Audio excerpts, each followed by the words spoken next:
마태복음 8장 5절에서 13절 말씀 보도록 합니다. 마태복음 8장 5절에서 13절입니다. 찾으셨으면 우리 한 목소리 같은 마음으로 같이 읽도록 합니다. 시작.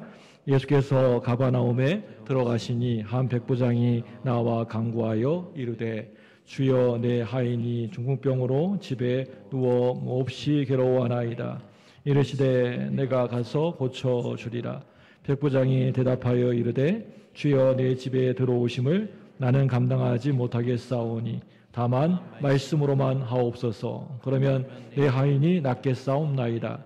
나도 남의 수하에 있는 사람이요 내 아래에도 군사가 있으니 이더러 가라 하면 가고 저더러 오라 하면 오고 내 정도로 이것을 하라 하면 하나이다. 예수께서 들으시고 놀랍게 여겨 따르는 자들에게 이르시되 내가 진실로 너희에게 이르노니 이스라엘 중 아무에게도 이만한 또 너희에게 이르노니 동서로부터 많은 사람이 이르러 아브라함과 이삭과 야곱과 함께 천국에 앉으려니와 그 나라의 본 자손들은 바깥 어두운 데 쫓겨나 거기서 울며 이를 갈게 되리라. 예수께서 백부장에게 이르시되 가라 내 믿은 대로 될지어다 하시니 그 즉시 하인이 나으니라. 아멘. 오늘 저녁 예배까지 나오신 여러분 주님의 이름으로 축복합니다. 온전한 죄일 성수는 오전 낮 예배뿐만이 아니라 저녁 예배까지 온전히 하나님만 생각하고 하나님만 바라보며 하나님을 묵상하며 온전히 하나님 안에서 지내는 것이 온전한 죄일 성수인 줄 믿습니다. 여러분 오신 여러분 축복하고 사랑합니다. 믿음은 말씀을 붙드는 것이다 라는 제목으로 이 시간 함께 하나님 말씀 은혜를 나누고자 합니다. 저는 성경을 보는 관점이 굉장히 중요하다라고 그렇게 생각을 합니다. 태도가 너무나 중요하다고 생각합니다. 우리가 성경을 읽을 때 제3자적인 입장에 서 있는 사람들이 있습니다. 그냥 쿨하게 있는 사람이 있어요. 예를 들어서 예수님의 제자들이 갈릴리 바다에 갔을 때 거센 풍랑을 만나게 되었습니다. 그럴 때 아주 쿨하게 그거 참 안 됐군 이렇게 생각합니다. 그리고 예수님이 나타나셔서 그 거센 파도를 꾸짖으셔서 잔잔케 하셨다. 그러면 다행히 운이 좋겠네. 늘 이런 식입니다. 말씀을 볼 때 늘 그런 식이에요. 늘 이런 제3자의 입장에서 이 말씀을 봅니다. 여호수아가 여리고성을 돌아서 여리고성을 그건 난공불락의 석이 무너졌구나. 참 잘 됐네. 이런 식이에요. 홍해의 바다를 건넜다면 잘 건넜네. 이 정도로 끝나버립니다. 말씀 볼 때. 제3자적인 입장에서 이렇게 아주 쿨하게 반응하는 겁니다. 말씀을 읽을 때. 근데 성경은요 그렇게 읽는 게 아닙니다. 그 거센 풍랑 당한 사람이 바로 나라는 거예요. 그 제자들이 아니라 그곳에 바로 내가 있는 거예요. 제3자로 보는 것이 아니라 그 주인공이 나라고 생각하는 거예요. 말씀 읽을 때. 내 입장에서 봐야 한다라는 것입니다. 풍랑 가운데에서 건진받은 사건, 안진뱅이가 자리에서 일어나는 사건, 그게 바로 내 인생에서 일어나는 사건이 되어야 한다는 것입니다. 남의 이야기가 아니에요. 안진뱅이, 그 당시에 성경에 안진뱅이 이야기가 아니고요. 풍랑 가운데에서 건진받은 제자들 이야기가 아니라 바로 우리의 이야기, 나의 이야기라는 거예요. 말씀 읽을 때 그래야 은혜가 돼요.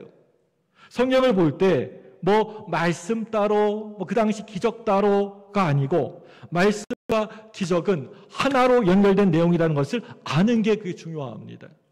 말씀 안으로 들어가야 하고요. 사건 안으로 내가 들어가야 합니다.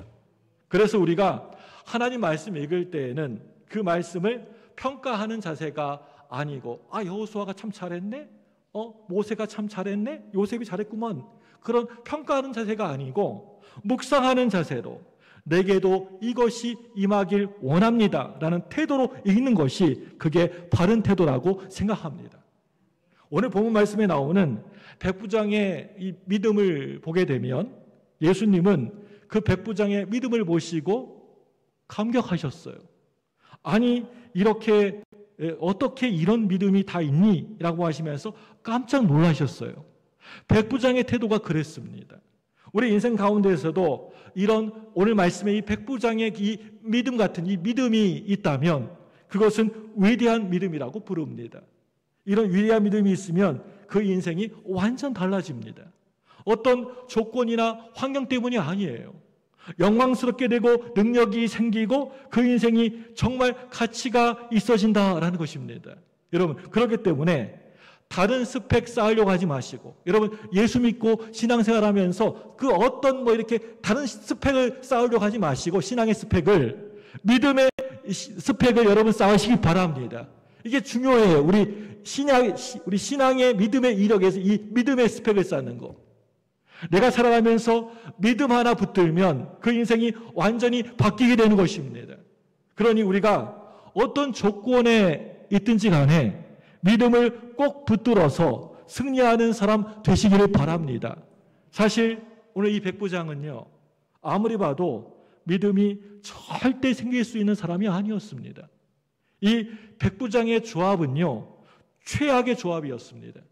그는요, 로마의 백부장이었어요. 그 당시에 로마는요, 이스라엘 유대인들이 적으로 여겼던 나라였습니다. 그런 그가 백부장이 된 겁니다. 사람들은 그를 굉장히 싫어했어요. 믿음에 생길 요소가 전혀 없습니다.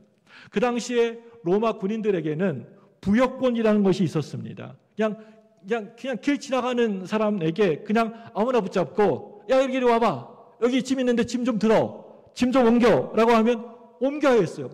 안 여기면 그냥 바로 즉결 처분이었습니다. 참으로 억울하지요. 쓸데없이 잡혀서 일해주고 와야 되니까요. 그래서 로마 군인이 다가오면 다 피해서 도망을 쳤습니다. 예수님 거기 십자가 지실 때 구레네 시몬도 괜히 지나가다가 십자가 대신 짊어지고 갔잖아요. 마찬가지 부여권이 있어요. 로마 군인들에게는요. 예수님의 산상수훈 가운데에요, 그런 말씀이 나오잖아요. 누가 오리를 가자 하면 십리를 함께 가져오라.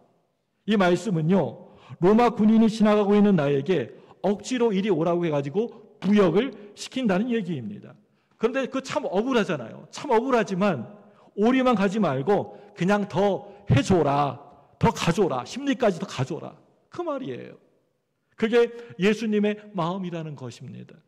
아무튼 이런 배경에서 로마 백부장이라는 것은 이렇게 믿음이 생길 조건이 전혀 아니었다라는 것입니다.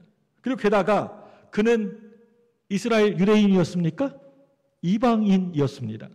이스라엘 유대인들은 이 이방인들을 개, 돼지 정도로 여겼습니다. 인간 취급도 하지 않았습니다. 여기에 무슨 믿음이 생기겠습니까? 이방인은 완전 믿음 밖에 있는 사람이라고 생각을 했습니다. 그리고 누가복음 7장에 보시면요, 여기에 나오는 백부장은요, 아주 큰 부자였던 것 같습니다. 우리 누가복음 7장 5절 말씀 한번 찾아볼까요? 누가복음 7장 5절입니다. 우리 수요일이나 주일 저녁은요, 성경책 찾는다 하고 이렇게 오시면 됩니다. 누가복음 7장 5절입니다. 자기였으면 우리 같이 읽습니다. 7장 5절입니다. 시작. 그가 우리 민족을 사랑하고 또 우리를 위하여 회당을 지었나이다 하니. 여러분 이걸 보세요. 이걸 보면요, 정서적인 거부감이 좀 있죠. 원래 막 부자들이 천국에 들어가는 것이 낙타가 바늘귀에 들어가는 것보다 훨씬 더 어렵다라고 하잖아요. 막 회당을 지을 정도면 돈이 많은 부자였다는 거예요, 이 백부장이. 정서적으로 부자하면 믿음이 안 생길 가능성이 크다라고 느껴지지 않습니까? 이렇게 여러 가지 부분에서 믿음과는 별로 관계가 없는 조합처럼 그렇게 보여집니다, 이 백부장이요. 그런데 이게 무슨 얘기입니까? 우리에게 이 말씀을 한번 적용해 보면 이런 것입니다. 자꾸 조건이나 상황을 따지지 말자라는 거예요. 우리는 자꾸 어떤 조건이나 환경이 나를 결정한다라고 생각을 하지만 사실은요, 그렇지가 않다는 거예요. 뭐 작은 게 좋다, 가난한 게 좋다, 없는 게 좋다, 이런 말 여러분 하지 마세요. 다 조건이에요. 좋은 게 좋은 거예요. 어떤 결과가 좋습니까? 좋은 기회가 좋은 것입니다. 자꾸 다른 것 가지고 얘기하면 그 자체가 틀린 것입니다. 작아도 좋은 게 좋은 것이고요. 또 커도 좋은 게 좋은 것이고, 남자라도 좋은 게 좋은 것이고, 여자라도 좋은 게 좋은 거예요. 그건 팩트예요. 조금 보고 나서 그거 뭐 좋다, 나쁘다라고 하는 것은 전부 다 우리를 잘못된 길로 오도하는 길입니다. 조건이 안 좋았는데 믿음이 있으니까 그 인생이 완전 바뀌게 되는 것입니다. 우리 가운데 믿음이 안 생길 사람은요, 아무도 없습니다. 이런 조건 속에서도 백부장은 믿음을 가지고 위대한 믿음이 되었다면, 여러분, 우리가 믿음을 갖지 못할 이유가 또 무엇이 있겠습니까? 그렇다면 이 백부장의 위대한 믿음은요, 무엇 때문에 생겨났을까요? 바로 말씀입니다. 뭐 때문에 생겨났다고요? 말씀 하나 붙드니까 믿음이 생겼어요. 말씀에 대한 철저한 신뢰, 이것이 위대한 믿음을 만들었던 것입니다. 우리는 아무것도 없어도 됩니다. 예수님의 말씀을 들으면, 철저히 신뢰하면 오늘 이 백부장 같은 위대한 믿음의 사람이 될 수가 있습니다.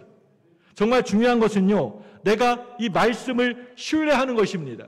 내가 전적으로 신뢰하는 것입니다. 내가 말씀을 늘 붙들고 살아가는 것입니다. 이게 중요한 거예요. 자기 하인이 병들어서 고쳐달라고 했더니 예수님이 가겠다고 하셨어요. 그랬더니 백부장이 뭐라고 합니까? 오지 말라고 하면서 다만 말씀만 해달라고 하고 있습니다. 누가복음 7장 7절입니다. 누가복음 7장 7절 읽어보겠습니다. 누가복음 7장 7절 시작. 그러므로 내가 주께 나아가기도 감당하지 못할 줄을 알았나이다. 말씀만 하사 내 하인을 낫게 하소서. 네, 뭐만 하사? 예수님 말씀만 해주세요. 그럼 내 하인이 낫겠나이다. 7절 뒷부분에 그렇게 말하고 있지 않습니까? 다만 말씀으로만 하옵소서. 그러면 내 하인이 낫겠사옵나이다. 이 모습은요, 말씀에 대한 철저한 신뢰의 모습입니다. 여러분, 말씀이 내 안에 들어오고 철저하게 신뢰하면 그 다음부터는요, 학교의 길도 열리게 되고요. 학생 같은 경우에는요, 또 우리 직장 다니신 분은 직장의 길도 열리게 되어 있습니다. 이 로마의 백부장은요, 이걸 분명히 알고 있었어요. 말씀이 생명이라는 것을요. 그래서 말씀만 주옵소서. 돈 달라고 하지 않고요, 건강 달라고 하지 않고요, 나에게 명예와 권력 달라고 하지 않고 뭐 달라고 했어요? 말씀만 주옵소서. 이렇게 예수님께 부탁했어요. 이렇게 말씀을 생명으로 여기고 인생을 건 거잖아요. 미국 워싱턴주 서부에 시애틀이라는 곳이 있잖아요. 여러분 시애틀 아세요? 거기 신문에 나온 얘기인데요. 맥콜티라는 육상 선수가 있습니다. 이 사람은 넓이뛰기 선수인데요. 그 신문 기사에 나온 얘기가 이렇습니다. 이 선수가 뛰려고 하는데 귀에 이어피스, 이어폰 같은 게 있더라는 거예요. 자세히 봤더니 귀에다 뭘 끼고 있는 거예요. 이어폰 같은 걸요. 수신기 리시버가 있었던 거죠. 그런데 이상하잖아요. 예전에 보면 박태환 같은 선수 꼭 이렇게 뭐 쓰고 나와요? 꼭 할 때? 뭐 이렇게 헤드폰 같은 거 쓰고 나가잖아요. 이렇게. 아마 그 심신의 그 안정감을 누리기 위해서 하고 가는데 이렇게 해가지고 하얀 거 있잖아요. 이렇게 해가지고 보잖아요. 예, 가끔 보았지만 그런 건요. 넓이뛰기 하는 사람이 아이피스 이어폰 같은 거 끼고 있는 거 좀 이상하잖아요. 그 수영하는 사람이 아니 넓이뛰기 하는 사람이. 그런데 보니까요, 그 사람이요 앞을 못 보는 시각 장애인이었어요. 시각 장애인인데 넓이뛰기 선수를 하는 거예요. 앞을 전혀 못 보는 사람인데요. 그런데 관중석을 보니까 그 아버지가, 그 선수의 아버지가 있는 거예요. 아버지가 통신기로 명령을 내리는 거예요. 앞으로 똑바로 가. 왼쪽으로, 오른쪽으로. 그리고 그날 아버지가 외쳤어요. 뛰어! 뛰어! 뛰어! 영어로 했으니까 run, run, run 했을 거예요. 그러면서 손을 내밀었습니다. 아버지가 이렇게 손을 내밀으니까 그때 이 선수가 딱 뛰는 거예요. 그런데 성적이 되게 좋대요. 그걸 바라보면서 저는 이런 생각을 했어요.